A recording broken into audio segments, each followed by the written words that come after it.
और दोस्तों, क्या हालचाल। अपना कैदी वाला समय एंजॉय कर रहे हो ना तुम। तो आज हम जिस जगह के बारे में बात करने जा रहे हैं वो है स्कूल। जी हाँ, स्कूल। इस जगह को तुम प्यार से बुलाओ या नफरत से, वो तुम्हारे ऊपर है। पर तुम्हारे ऐसा करने से ना उस जगह का नाम बिगड़ेगा ना उस जगह का नक्शा। तो चलिए बिना टाइम के ऐसी तैसी करे मुद्दे पे चर्चा शुरू करते हैं। तो अब हम स्कूल के उन मनुष्यों के बारे में बात करेंगे जिन्हें तुम प्यार से टीचर और गुस्से से it varies from children to children क्या बुलाते हो। ये टीचर्स भी चार प्रकार के होते हैं। वाह, मतलब टीचर्स में भी इतनी वैरायटी। पहला होता है कतई खड़ूस और कतई वॉल्केनिक टाइप का टीचर। मेरी बात मानो, अगर तुम इस टीचर के पास जा रहे हो ना, एक एक कदम फूक फूक के रखना, क्योंकि कुछ नहीं पता कब ये ज्वालामुखी तुम पे फूट जाए और पोपट लाल की तरह तुम्हारी दुनिया हिला दे। मतलब ऐसा लगता है ये बंदा जिंदगी में ना कभी हंसा होगा और ना कभी किसी को हंसने दिया होगा। रोज सुबह अपनी बीवी के साथ झगड़ा करते और हमारे पास आते हैं ये सिर्फ फ्रस्ट्रेशन दूर करने के लिए, सिर्फ फ्रस्ट्रेशन। क्यों, हम बॉक्सिंग बैग है कि जो आया अपना मुक्का मारा, लात मारा, फ्रस्ट्रेशन निकाल के चले गए। Please cooperate with children, we also need some peace. अब दूसरा होता है कतई नारियल टाइप का टीचर। ये टीचर बाहर से जितना कठोर, अंदर से ही उतना नरम। जितनी बद्दुआएं तुम इसे इसके कठोरता देख के दोगे, उतनी दुआएं इसे इसकी नरमता देखते हुए दोगे तुम। ये टीचर अगर तुमसे प्यार से बात करे ना, तो समझ जाना दाग में कुछ काला है। ये टीचर्स के भी चार टाइप के ओकेजन्स होते हैं तुमसे प्यार से बात करने के। तुम्हारा birthday, children's day, teachers day और क्रिसमस की सेलिब्रेशन वाला दिन, अगर तुम्हारा क्रिश्चियन स्कूल है तो। वरना तो तुम तीन ही स्कूल लो। तो तीसरा टाइप का टीचर होता है कतई सास टाइप का टीचर। इस टीचर को मसाला लगाने और चुगलियां करने में जो मज़ा आता है वो और कहीं नहीं मिलता। मतलब ये काम करने में से जो अलग दुनिया का मज़ा आता है वो ये खुद भी डिस्क्राइब नहीं कर सकता। ओए, तुझे पता है आज रमेश को डांट पड़ी प्रिंसिपल से, मेरे को तो बहुत मज़ा आया। अरे तूने देखा सीमा वेली बैठी रहती है तब भी उसे सैलरी मिलती है। अरे भाई तुझे क्या, सीमा बैठे गाए उठे नाचे, तुझे क्या। It's her life, let her make it large और small, you manage your own business. बता यार। और जब किसी बच्चे को डांट पड़ रही हो तब तो मतलब इनके लिए सोने पे सुहागा है। साइड में खड़े होके हंस रहे होंगे। वहाँ एक मासूम बालक को डांट पड़ रही है, मासूम नहीं होगा वैसे तभी डांट पड़ रही होगी। वहाँ एक बालक को डांट पड़ रही है और यहाँ ये अपने मज़े ले रहे हैं जैसे कोई मुजरा देख रहे हो।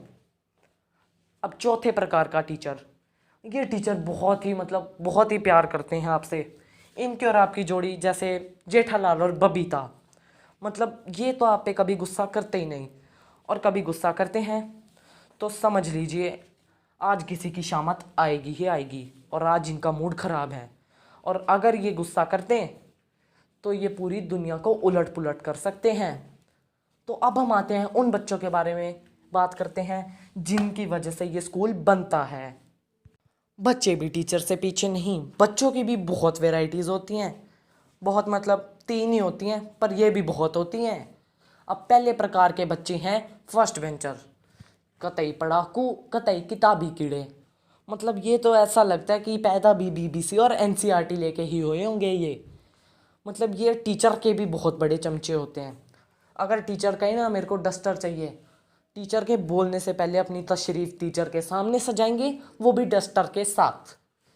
और अगर इनका बस चले ना, दूसरे बच्चों के और अपने कपड़े फाड़ के भी टीचर्स को डस्टर दे देंगे। इतने टीचर के चमचे होते हैं ये। अब दूसरे प्रकार के बच्चे होते हैं मिडल बेंचर्स। ये दोनों फर्स्ट बेंचर और बैक बेंचर से अपना काम निकालने में माहिर होते हैं। ये इतने चंट चतुर और चालाक होते हैं ना, बता नहीं सकता मैं आपको। तेनाली रामा भी इनके आगे फेल है। ये बच्चे टिफ़िन खाने के लिए और मस्ती करने के लिए बैक बेंचर्स का प्रयोग करते हैं, और पढ़ने के लिए कम और टेपने के लिए ज़्यादा ये फर्स्ट बेंचर्स का प्रयोग करते हैं। ये बच्चे काम निकलवाने में तो मतलब Guinness book of world records पा सकते हैं। तो अब हम आते हैं बैक बेंचर्स में। जैसे सास भी कभी बहू थी, उसी प्रकार बैक बेंचर भी कभी फर्स्ट बेंचर था। बैक बेंचर्स में फर्स्ट बेंचर वाले थोड़े से गुण होते हैं, टिपवाना, वो भी गलत गलत। भाई हम बैक बेंचर्स हैं पर गलत तो नहीं टिपवाते यार। बैक बेंचर्स पेपर मांगते हैं दूसरे बच्चों से, खाना मांगते हैं अपना नहीं उनका खाने के लिए, वो भी पीरियड्स के बीच में, और पेपर पढ़ने के लिए नहीं, सिर्फ पेपर बॉल्स बनाने के लिए। मतलब मज़ा आता है भाई इस काम में अलग ही टाइप का।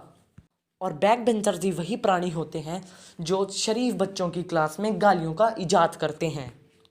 मतलब ये गालियों के एल्बर्ट आइंस्टाइन और सड़ी हुई बदतमीज़ी भरी बातों के एपीजे अब्दुल कलाम हैं। पर हर क्लास में ऐसे निहायती शरारती और बदतमीज़ बच्चों की कमी होती नहीं है। इनकी कमी तो मतलब जैसे चीनी में शक्कर नहीं है बिल्कुल। और अब हम बात करते हैं इनकी life outside the school. Teachers तो मतलब घर में भी एक टीचर ही होती हैं, घर के हर सदस्य को घर को साफ रखना बताती हैं और अपने इंस्ट्रक्शंस देती रहती हैं। बच्चों में तो क्लासरूम और उसमें भी बच्चों में भी कोई फ़र्क नहीं होता। फर्स्ट बेंचर्स घर में भी पढ़ते हैं, स्कूल में भी। मिडल बेंचर्स थोड़ा बहुत घर में पढ़ लेते हैं और थोड़ा बहुत भगवान के भरोसे होते हैं। और बैक बेंचर्स तो घर में भी मस्ती, स्कूल में भी मस्ती।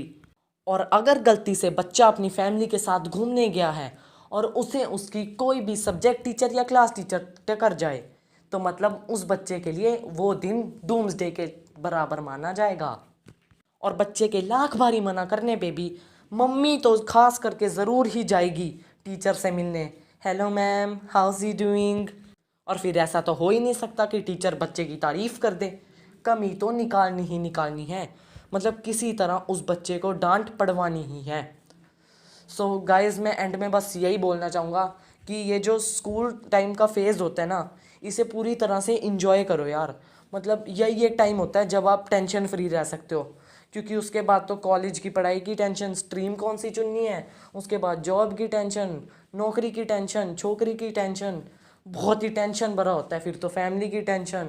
सो गाइस, ये जो टाइम है ना, इसे प्लीज़ इंजॉय करो। Thank you. Subscribe my channel, like को ठोको और सब्सक्राइब के बटन का कलर चेंज कर दो रेड से ग्रे में।